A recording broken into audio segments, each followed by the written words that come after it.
Hi everybody. We are on Module 14's discussion, Systemic Oppression and Criminal Justice. Please excuse me because I'm super congested. Hi.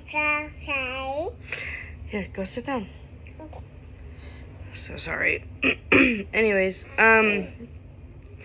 so this week, first off, I want to say, congrats to everybody for getting this far. We're so close. It's close to being done.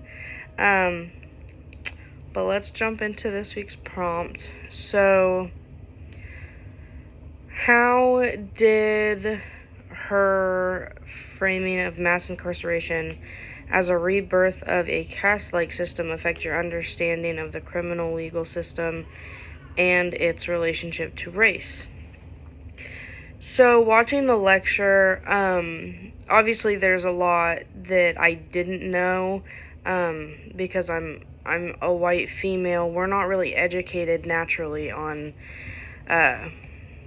things like this, especially.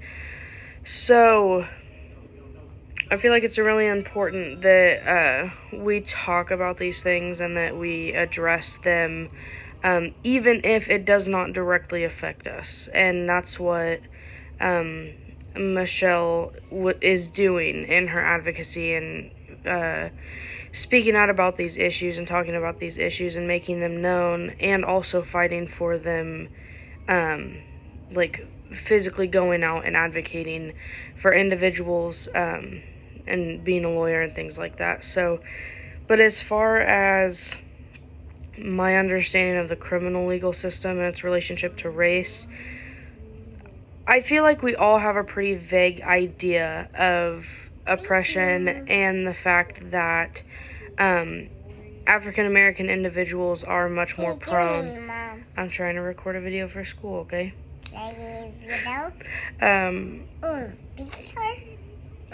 Sorry, I just lost my train of thought.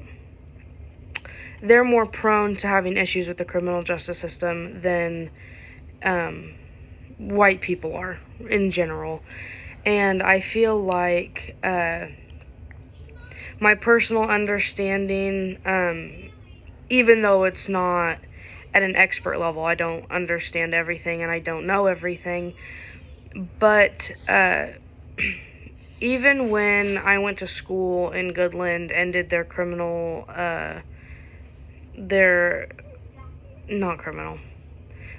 scene investigation program, was there for a short period, but I learned a lot, and a lot of what we learn is how to specifically not treat races differently than others just because of that, just because of their race.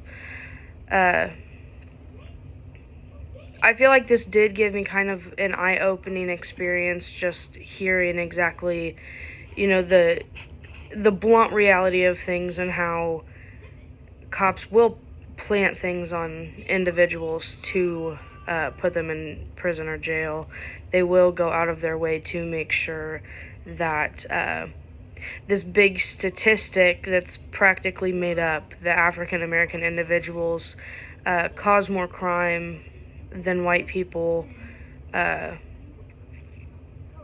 feel like it's almost like there's a quota that they feel like they have to meet, and especially at the point in time that she's talking about, they worked hard to make sure that their statistics were their statistics and that they had control over them. Were there moments in the lecture that disrupted or deepened your prior beliefs? Like I said, I did learn a lot from this, and hearing a lot of the things that she had to say about, like the individual that she was talking about specifically, how he came to her and kind of tore into her about how, no one will hire me now. I know I was framed. No one will hire me now. They won't even approve me for food stamps. Like, I can't do anything to get back on my feet. It happens a lot. It's not just a big every once in a while type of situation. It happens frequently in our criminal justice system, and it does feel very purposeful. It feels very I'm trying to think of the word that I'm trying to think of. It feels like they're doing it firmly on purpose. And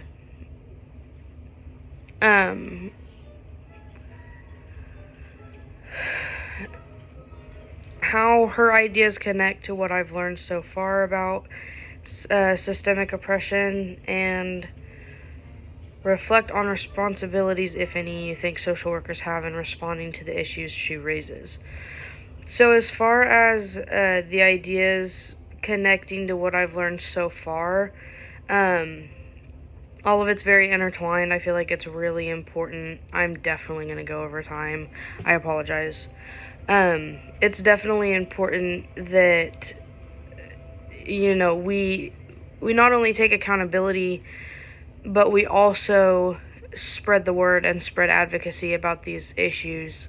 So I feel like that was the biggest thing that I'd say is, like, the big picture, the big message, is that these things need to be brought to our attention, and we need to spread this information in order to make a difference and make a change.